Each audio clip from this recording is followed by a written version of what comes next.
अगर तुम्हें कभी कोई पुराना आईना मिले तो उसमें झांकना मत, क्योंकि आईने में जो दिखता है वो हमेशा तुम नहीं होते।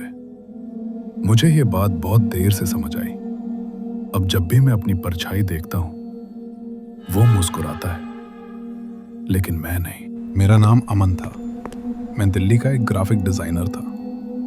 मैं बस कुछ दिनों के ब्रेक के लिए अपने पुराने गांव वाले घर आया था, शहर के शोर शराबे से दूर। सब कुछ पिछले हफ्ते शुरू हुआ। मैं इसी गांव वाले घर के स्टोर रूम की सफाई कर रहा था।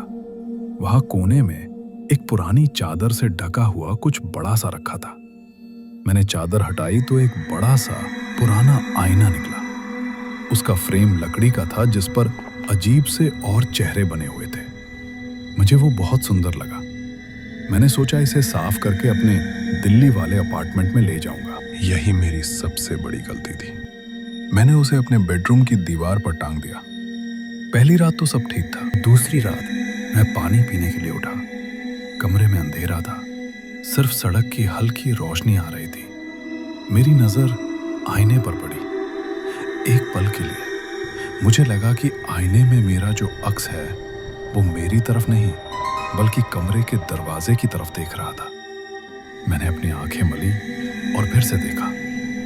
नहीं, अब वो बिल्कुल मेरी ही तरफ देख रहा था, जैसा उसे होना चाहिए। मैंने सोचा शायद नींद में हूं, पर हर रात के साथ चीजें अजीब होती गई। मुझे अक्सर लगता कि जब मैं कमरे में नहीं होता तब आईने के अंदर कुछ हिलता है। कल रात मैं बिस्तर पर लेटकर किताब पढ़ रहा था।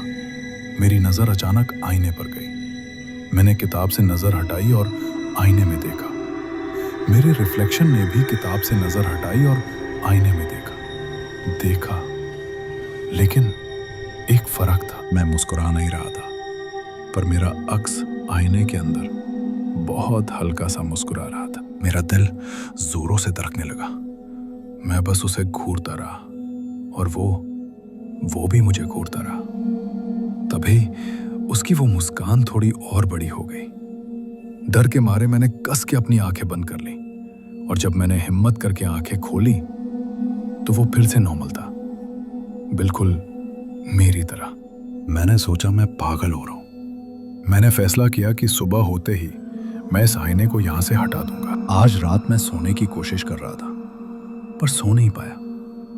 मुझे ऐसा लग रहा था जैसे कोई मुझे घूर रहा है। मैंने आंखें खोली। वो आईने में खड़ा था, मेरा रिफ्लेक्शन, लेकिन वो बिस्तर पर नहीं था।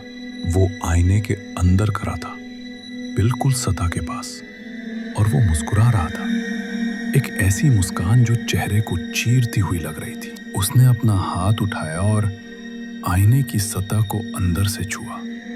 कांच पर उसकी उंगलियों के निशान बने जैसे कोई गीले कांच को छू रहा हो। और फिर बहुत धीरे से उसका हाथ कांच के आर पार निकलने लगा मेरी तरफ। मैं चीखना चाहता था, भागना चाहता था, पर मैं जम गया था। मैं बस उस हाथ को, जो बिल्कुल मेरे हाथ जैसा दिखता था, अपनी तरफ बढ़ते हुए देख रहा था। डायरी मेरे हाथ से छूट रही है।